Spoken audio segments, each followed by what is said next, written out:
The sound of crunching leaves echoed through the dense forest as five, friended Jake, Lily, Mark, Emma, and Ryan trekked deeper into the woods. Their backpacks were heavy with supplies, but their spirits were light with excitement. It had been years since they last went camping together, and they were eager to relive their childhood memories.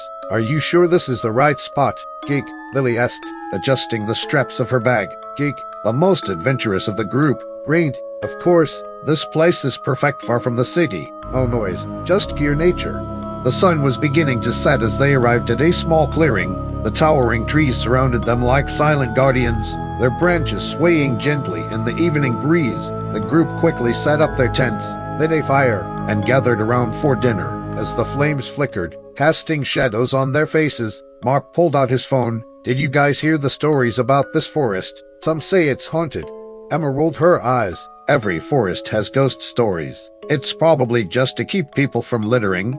Ryan, the skeptical one, smirked. "Or maybe it's just a bunch of old legends to scare city folks." But as night deepened, an unsettling silence fell over the camp. The usual sounds of crickets and rustling leaves faded, replaced by an eerie stillness. And a whisper soft, barely audible, drifted through the air. "Leave now." The group frowned. Lily laughed nervously. "Okay, which one of you did that?" No one answered. They glanced at each other, their expressions shifting from amusement to unease. A whisper came, again closer. "You shouldn't be here." The fire crackled, but the air around them grew cold. A sudden gust of wind sent shivers down their spines. Mark turned his flashlight toward the trees, his hands trembling. "Who's there?" No response, only the sound of leaves rustling in the distance. Ryan stood up, shaking his head. "All right, enough of this. It's probably just the wind." But as he spoke, a shadow darted between the trees. Quick, too quick for any human. Emma gripped Jake's arm. "I think we should go back to the car." Jake hesitated.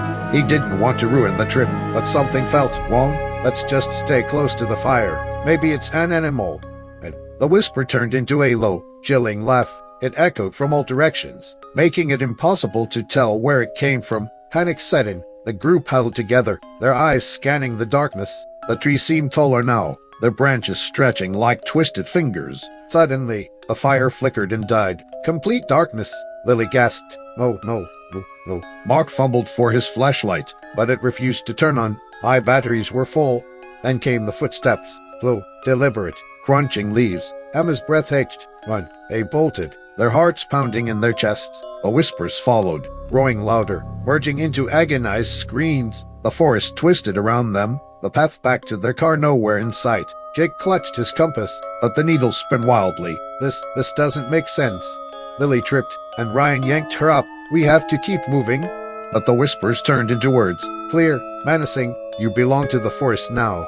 Then, silence. The group stopped, hanging. The air felt thick, heavy. They turned back and their campsite was right behind them, as if they had never left. The fire was burning again. Their tent stood untouched, and standing just beneath the firelight were 5 shadowy figures. They looked exactly like them, their own reflections, staring back, smiling. The real Jake, Lily, Mark, Emma, and Ryan slowly backed away. The shadows stepped forward, and then everything went black.